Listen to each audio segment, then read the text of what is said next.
ঢাকঢোলের আওয়াজ আর হাজার হাজার মানুষের উচ্ছ্বাস উন্মাদনায় মুখরিত হংকংয়ের অ্যাবারডিন হারবার নদী। বার্ষিক ড্রাগন বোট উৎসবে অংশ নিতে সেখানে হাজির হয়েছেন সকলে, যেখানে ড্রাগন আকৃতির নৌকাবাইচ প্রতিযোগিতায় অংশ নেন শতাধিক মাঝি। এই আয়োজনকে হংকং শহরের সবচেয়ে বড় আনন্দ উৎসব বলা হয়ে থাকে। নৌকাবাইচ প্রতিযোগিতায় অংশ নিতে হংকংয়ের বিভিন্ন জেলা থেকে আসেন প্রতিযোগীরা। মাতেন জলকেলি উৎসবেও।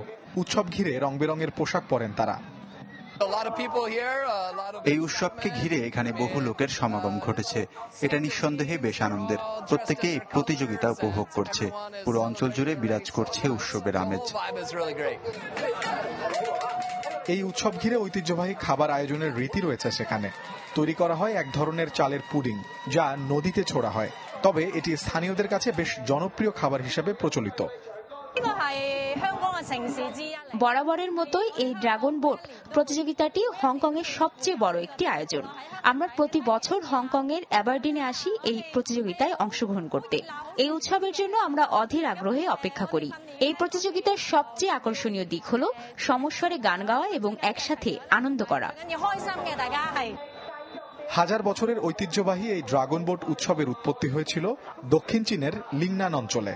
সে সময় সম্ভ্রান্ত চীনা কবি কু ইউয়ান আত্মহত্যার জন্য ঝাঁপ দিয়েছিল নদীতে। মাছ যেন তার দেহকে গ্রাস করতে না পারে, সেজন্য স্থানীয় মাঝিরা তাকে উদ্ধারে সেদ্ধ চাল পানিতে ছেটায় এবং জোরে জোরে বৈঠা বাইতে থাকে। সেই থেকেই চালু হয়েছে এই উৎসবের রীতি।